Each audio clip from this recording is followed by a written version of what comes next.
farther than mine. You know your hand is reaching out for my hand. Yeah, you're good.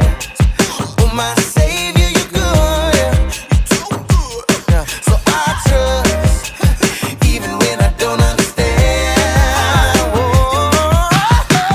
Every step I take, every move I make, I will follow, follow, follow. Follow you, follow every day. Yeah, yeah. So every single moment, every single day, I will follow, follow, follow. Follow every day. Whoa.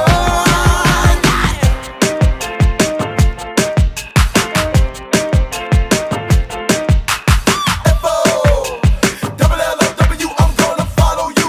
That's what I'm gonna do. F-O, double L-O-W, I'm gonna follow you. That's what I'm gonna do. F-O, double L-O-W, I'm gonna follow you. That's what I'm gonna do. Every step I take, every move I make, I will follow, follow, follow. Follow you, follow every day. Yeah, yeah. Every single moment, every single day, I will follow, follow, follow. Follow every day. Whoa. F-O, double L-O-W, I'm gonna follow you. That's what I'm gonna do.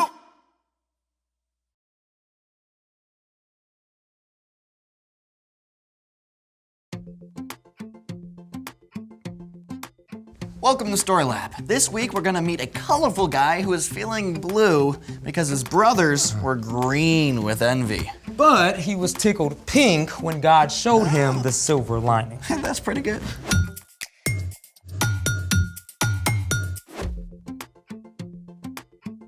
Hey, I'm Carter. And I'm Zeke. This month, we're talking about ways we can see God at work in history. And how we can see God at work right now. And we're doing this again? Oh yeah, but this time it's different. Before, I didn't have a catchphrase or my super secret superhero alter ego. Now I am Captain Zeke. So your secret identity includes your real name It's a work in progress. and your catchphrase? Splazoink! Bamazam! Shamoon! It's also a work in progress. I would assume that Captain Zeke has a superpower? Oh, yes. Using the fabulous powers given to him when standing too close to the microwave while nuking a burrito, Captain Zeke has the power to move objects using only his mind waves. Yeah, that's what you said last time. Care to demonstrate? Happy to oblige, good citizen. Here, there. Ooh. Okay, now I will move the cell phone from the table to my pocket without touching that backpack. Man, get out of here. You can't do that. Yeah, it's already done. Look, Let me see. see, I didn't touch the backpack. Behold the power of Captain Zeke. I can't believe I just fell for that. Shaboodle! You know, a cape usually causes trouble for a superhero. Do not mock the power of the cape. No, I'm not saying what you wear doesn't matter. In fact, it can affect you and how you feel. Oh, really? And I know a way to prove it. Well, what are we waiting for? Let's do it! Did you know the color of your clothes can affect how cool you feel? Though, scientifically speaking, I always feel cool. That specific data aside, let's test this theory, if you will, amigo. All right. So we got white, Yeah. orange, and black. Yeah. So, what do you think? Will one of these t-shirts hold more heat from the sun than the other one? Well, where's the sun? Sun? These lamps are gonna be our sun today, but you can do this outside on a sunny day. And these will Yes, help. indeed. Step 1, place a thermometer under each shirt. Now, we'll wait at least 15 minutes, then see if the color of each shirt has an effect on the amount of heat it holds. 50 or 15? 15. 15, Yep, okay. Yep. That shouldn't take too long. No. The Fast-O-Matic? Fast-O-Matic. Yep. That's 15 minutes. Carter, what's the temperature of your white shirt? Okay, let's see. I got 80 degrees. All right. Will the temperature for the orange shirt be higher or lower than 80 degrees? What do you think? I say 1. Okay. Here we are, orange shirt. Oh, 83 degrees. That is warmer. Now, what about the black shirt? Okay. Oh, 90 degrees. That's 10 degrees warmer than the white shirt. And that, my friends, is because light has energy. When light hits something white, most of that energy is reflected away. But orange absorbs some of the energy, and black absorbs the most energy. That's why our black t-shirt here got warmer than the other two. Wonder what we discover if we tested all the colors. Well, speaking of many colored clothes, It's time for... The story before the story. Today we're in Genesis, the very first book in the Bible. In the beginning, God created the whole world and everything in it, including people. we were made in the image of God, to be friends with God. But the first people chose to go their own way. When they turned from God, the world was broken, and so was our friendship with God. Sin and darkness crept in. But from the beginning, God had a plan to restore it all. God chose a man named Abraham and promised to bless the whole world through his family. Abraham had a son named Isaac, Isaac had a son named Jacob, and Jacob had 12 sons. which is where our story starts. Take it away. Hey everybody, I'm Brian. Just as God had promised, Abraham's family was growing. His grandson Jacob had 12 sons and 1 daughter. Can you imagine having that many siblings? It's a whole football team! Parents aren't supposed to have a favorite kid, but Jacob did, his second to youngest son, Joseph. In fact, Jacob showed that Joseph was the favorite by giving him a fancy, colorful robe. And pretty soon, Joseph started acting like he was the main character. He told his brothers about 2 dreams God gave him. Dreams showing that one day, his whole family would bow before him. And you can bet that did not go over so well. Do you plan to be king over us? Will you really rule over us? Finally, Joseph's brothers had had enough. They threw him into an empty well and then sold him to traders who took him to Egypt to be enslaved. That's pretty bad, right? But don't worry, it gets worse. In Egypt, Joseph was put to work in the house of Potiphar, who served as captain of the guard for Pharaoh, the king. Now, Joseph could have thrown a pity party for himself and given up, but instead, Joseph trusted God and worked hard. He quickly earned Potiphar's trust. From this moment, I place everything in my household under your direction. And Joseph lived happily ever after. The end. Actually, no, because after some time, Potiphar's wife told a lie about Joseph, and he was thrown into jail. But even in prison, Joseph trusted that God was still with him. So he kept working hard, and soon the jailer put him in charge of the other prisoners. One day, 2 prisoners, Pharaoh's baker and his wine taster, had strange dreams. With God's help, Joseph told them the meaning of those dreams. The wine taster was freed from prison, just as Joseph saw in the dream. But even though the wine taster had promised to help Joseph, he forgot. 2 whole years later, Pharaoh himself had some strange dreams. And that's when the drink taster, finally remembered Joseph. So, Pharaoh immediately called for Joseph. God has shown you what will happen. 7 years with plenty of food are coming, but after that, 7 years without much food will come. So find someone wise to store up food in the good years. God has made all this known to you. I'm putting you in charge. Straight from prison, Joseph was made second in command over all of Egypt. God had used those hard years Joseph spent working for Potiphar and in prison to make Joseph a strong and wise leader. For 7 years of good harvests, Joseph instructed the people to store up food. Then, just as God had said, a time came when the crops failed. Everyone came to Joseph for food. Now remember Joseph's family? His dad, Jacob, and 11 brothers? Like everybody else, they had no food. So Jacob sent his sons to Egypt to get something to eat. Twice, actually. After all those years, the brothers didn't recognize Joseph, but he recognized them. Joseph didn't reveal himself to them right away, but finally told them, I am your brother Joseph. I'm the one you sold into Egypt. The brothers were terrified.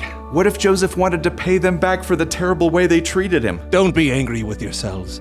God sent me ahead of you to save many lives. Then Joseph instructed his brothers to bring Jacob and all their families to Egypt, where they would have enough to eat for the remaining 5 years of famine. As Joseph told his brothers, "You planned to harm me, but God planned it for good."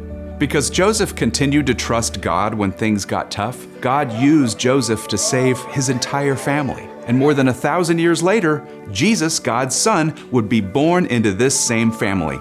The end.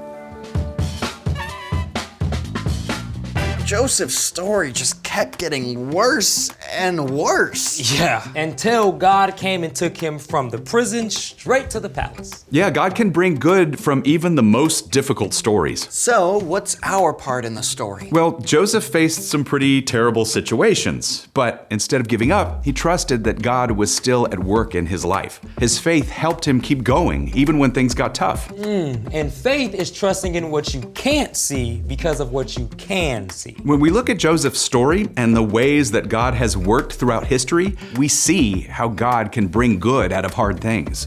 So, when something difficult or unfair happens, you can trust that God is still with you. Like if your entire class gets punished for something that only a few kids did. Or you get sick and you have to cancel your birthday party. Or you don't get to play as much as the other kids on your team. When you have to deal with hard things, remember that you are not alone. In the Garden of Gethsemane, Jesus himself faced arrest and even death, but he chose to trust that God would bring good from even this terrible time. And because of Jesus, we can be restored to relationship with God forever. Now that's what I call good. You got it.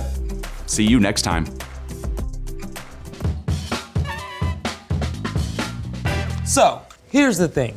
You can trust God when things get tough. When you're under pressure. When you're feeling the heat. Oh, about that. Okay, I got 86 degrees for green. Okay. Oh, wait. Lime green or emerald green?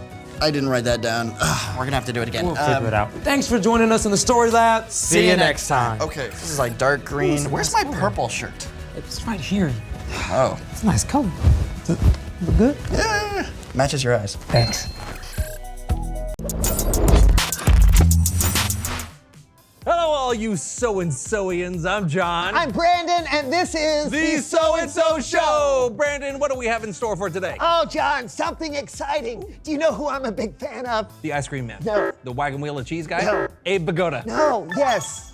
But that's not who I'm thinking of. I am a huge fan of Captain Anxiety. Oh, right. Your superhero friend. Yes, I've invited him over. Why's that? Well, he's struggling with something, and I reached out to see if I could help.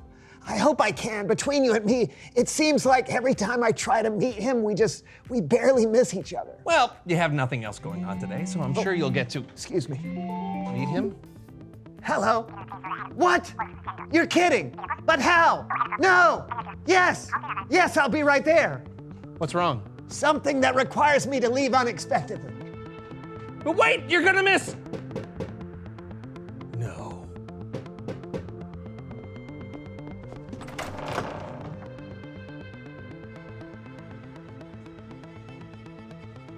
Hello? Hello?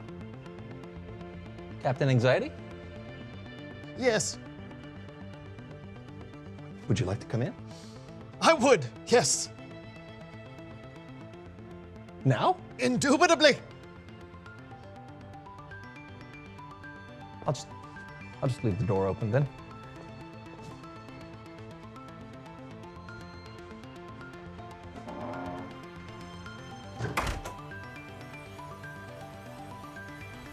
Have a seat.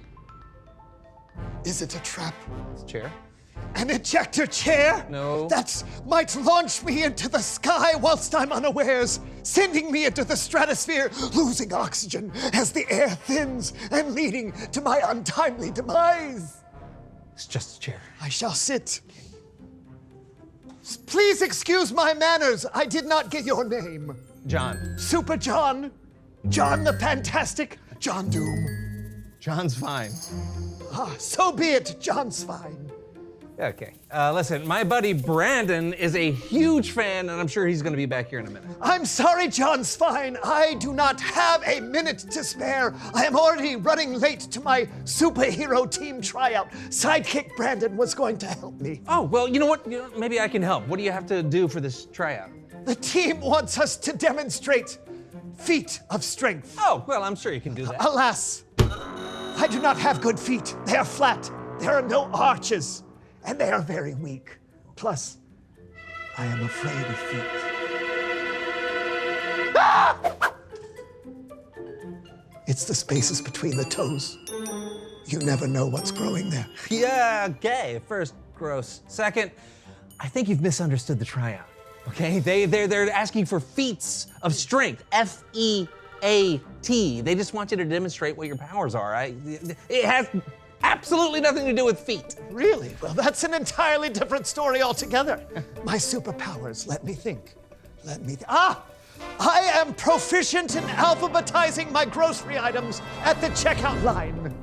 Why do you do that? Well, so no item gets preferential treatment. I'd hate to hurt my food's feelings. Produce bruises easily. Yeah, anything else? I can look at tall buildings with a single glance. Hey! Yeah, there. You've got spatial awareness. Yes, I do. Sorry, it was just my cape. Hey. Say, what's the name of this superhero team you're trying out for? The League of Feet. The League of Feet? Yes.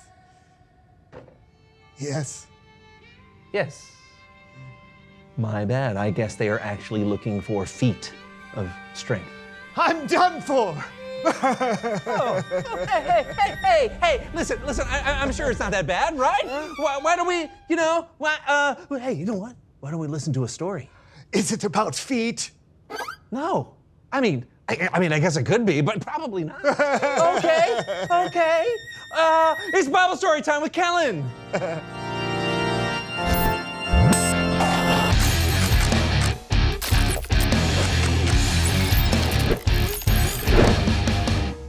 Hey, my friends, what is up? Is he okay?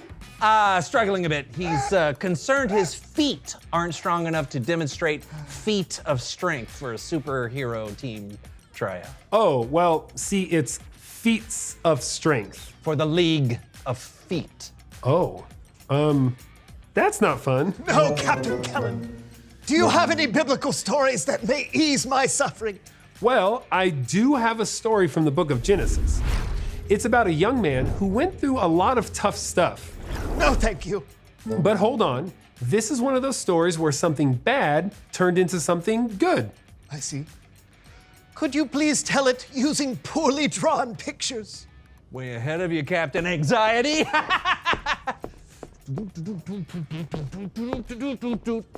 I got your pictures right here, Kellen. Oh, I'm really excited about this. Thanks for the assist. This does bring me a modicum of mirth. Great. Then let's get started. God made a promise to Abraham that he would have a huge family. Abraham had a son named Isaac, and Isaac had 2 sons named Jacob and Esau. And Jacob had 12 sons, but his favorite son was Joseph. Boom. Is that Joseph? That is delightfully poor. What? No, it looks just like him. Awesome. So Jacob gave Joseph a very special coat. Joseph's brothers weren't too happy about Joseph being the favorite son. They're not quite angry enough.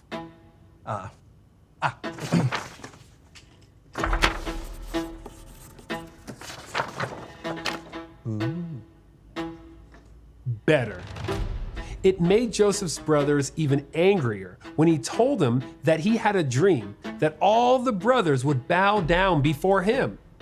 So his brothers took Joseph's coat, beat him up, and threw him down a well.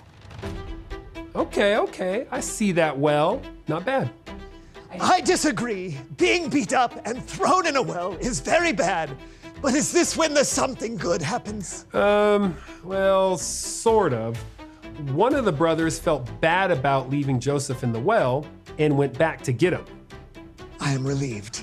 But the other brothers decided to sell Joseph into slavery. Sold him? Sold him! Yeah, I didn't draw that. But you do have more drawings, right? No. Did you not read the whole story? I thought that was the end. Well, get your art supplies ready, because we have a lot of story to tell. Okay. Okay, ready. All right. So Joseph was sold to a high-ranking Egyptian officer named Potiphar. Okay, Egypt, official Potiphar. Yeah, which had to be really scary for Joseph. But God was with him the whole time. And God gave Joseph a lot of success in everything he did. Potiphar noticed that, and he promoted Joseph. Okay, done. Okay, so Potiphar's saying, "You're awesome," and Joseph's like being like, "Oh, I do the best I can," and a pyramid, boom. So I'm guessing that's the end. No. No. Things were going well until Potiphar's wife made up some really ugly lies about Joseph. And then Potiphar threw him into jail. Okay. See, okay. I don't think laser beams came out of Potiphar's wife's eyes. Yeah, but you know, it's a metaphor for lying, right? So Joseph's in jail. You would think all was lost, but you would be wrong. John, you ready? Yep, ready. Okay. Even in prison, God was with Joseph. The man that was running the prison put Joseph in charge of all the other prisoners. And then 2 of Joseph's fellow inmates, the Pharaoh's wine taster and baker, they had dreams, and Joseph was able to tell both of them what their dreams meant. Okay. Yay? Yeah. See, they're happy that their dreams were interpreted. Well, actually, only one of them was happy. What? But let's move on. The wine taster was released from jail, and a year later, Pharaoh had a horrible dream. Now, the wine taster remembered how Joseph had interpreted his dream, so he told Pharaoh. And Pharaoh then asked Joseph for help. How do I draw that? With a drawing instrument, John's fine. Joseph successfully interpreted Pharaoh's dream. The dream was about a famine in the land. There would be 7 years of plenty of food, followed by 7 years with not enough food. Pharaoh was so impressed by Joseph, he put him in charge of getting Egypt ready for the famine. He became second in charge of the whole country. This is all I got. Are we done? No. Oh, man.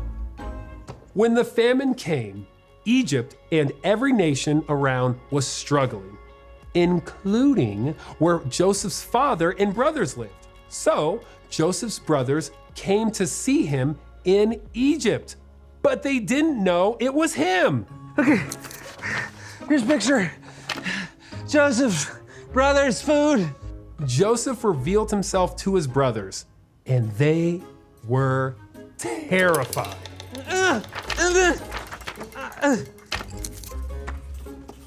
There, and then for revenge for trying to kill him, Joseph shot laser beam from his eyes. Pew, pew, pew, pew. No. In fact, it is in this moment that Joseph did something amazing. He looked at his brothers and forgave them. He said, "I am your brother Joseph. I'm the one you sold into Egypt. But don't be upset and don't be angry with yourselves because you sold me here. God sent me ahead of you to save many lives." I'm sorry, Kellen. I can't do it. I can't draw these. It's too hard. Look, this is all I got left. horrible. Actually, it's kind of perfect. May I?